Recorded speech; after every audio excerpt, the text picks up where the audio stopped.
నా దగ్గర ఒక షవర్మా వచ్చేసి అన్ని చార్జెస్ అన్ని కలుపుకొని ఒక 160 రూపీస్ ఉందనుకోండి. నేను ఆర్డర్ పెట్టుకుంటే ఇప్పుడు ఇక్కడే పక్కన ఉండే ఒక 1 కిలోమీటర్ రేడియస్ నుండి ఆర్డర్ పెట్టుకుంటే కూడా 280 రూపీస్ చూపిస్తుంది. సేమ్ మా బ్రాంచ్ ఇంకో బ్రాంచ్ ఉంది, అందులో 160 షవర్మా వచ్చేసి 280 రూపీస్ చూపిస్తుంది.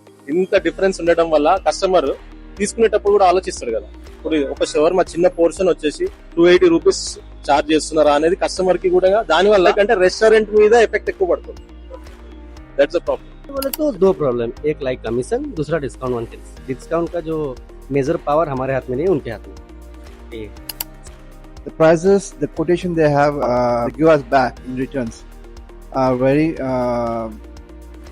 small, and I think they should have given us better profits than keeping it to themselves. It's also one good point, like they always give us after a week's time, so we have to wait till a week to get our payments. Loss అంటే ఇప్పుడు వాళ్ళు ఇచ్చే high commissions వల్ల, లేకపోతే వాళ్ళు ఇచ్చే discounts వల్ల, లేకపోతే ఏమన్నా పేమెంట్ లేట్ల వల్ల ఎవరైతే మన మేనేజ్మెంట్స్ ఉన్నాయో వాళ్ళకి చాలా ఇష్యూస్ అవుతాయి. అంటే మనం ఫేస్ చేసేది మెయిన్ థింగ్ పేమెంట్ డిలే ఉంటుంది. నెక్స్ట్ డిస్కౌంట్స్ వాళ్ళే ప్రొవైడ్ చేసుకోవడం, ఎక్స్ట్రా ప్రొవైడ్ చేసుకోవడం, అలా మెయిన్ థింగ్ అలా ఉంటుంది. అదొకటి బాగా ఫేస్ చేస్తుంది గవర్నమెంట్.